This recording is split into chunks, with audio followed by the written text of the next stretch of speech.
Bonjour, je suis Olivia Baldès, docteur en droit. Je suis médiatrice près la cour d'appel et coach professionnel. Voilà 9 ans que je forme les agents des services de greffe de différents ressorts sur différentes matières. Mon vœu, c'est d'accompagner les agents de greffe dans leur évolution professionnelle. Alors si vous êtes à la recherche d'inspiration, de mouvement, de sens à donner à votre carrière, de motivation, vous êtes au bon endroit. Comment transformer sa peur de l'oral en force pour réussir son concours ? Aujourd'hui, nous allons aborder un sujet qui peut être une source de stress importante pour beaucoup d'entre nous, la peur de l'oral, également connue sous le nom de glossophobie.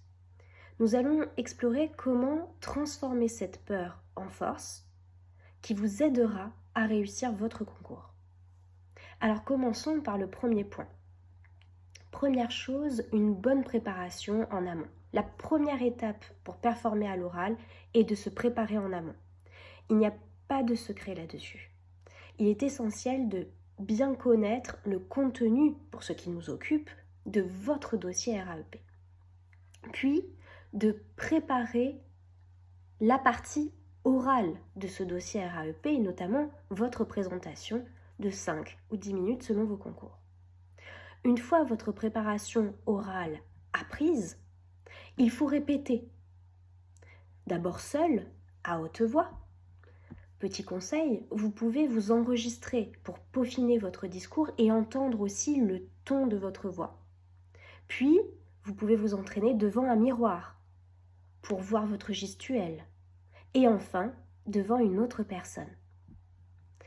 Enfin, il faut également préparer la partie entretien de cet oral. Pour ce faire, il va falloir effectuer des recherches complémentaires sur vos connaissances de l'organisation des tribunaux.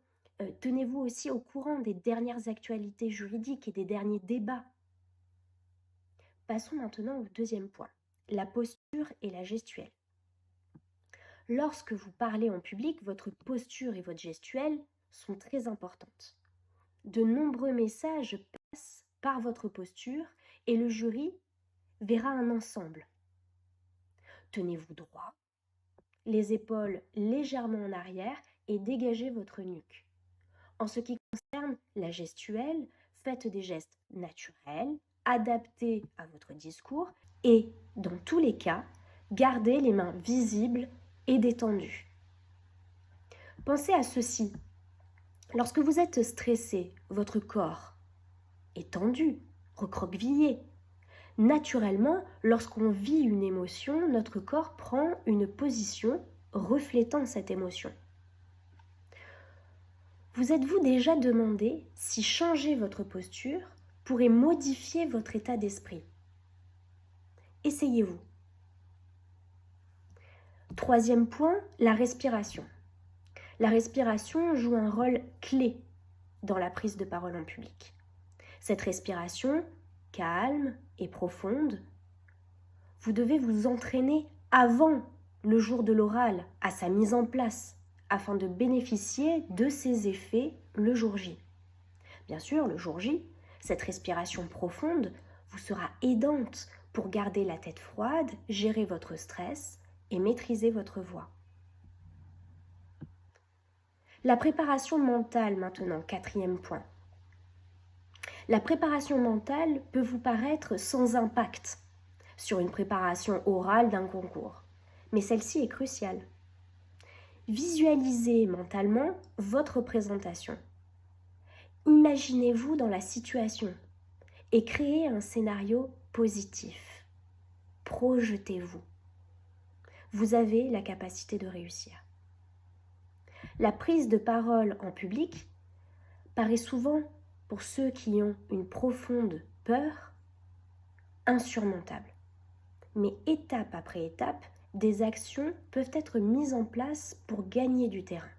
D'abord, reconnaître sa peur et ne plus s'en vouloir. Ce n'est pas parce que j'ai peur que je dois me dévaluer. 2. Apprivoiser ma peur et m'asseoir, toujours un peu plus près d'elle. Progressivement, je peux me familiariser avec cette situation de prise de parole en public. Troisième point, me permettre de prendre le temps de mettre en place des petites actions et fêter chacune de ses victoires. Et finalement, se sentir renforcé par cette. Pour plus de conseils, n'oubliez pas de liker cette vidéo ou de vous abonner à la chaîne.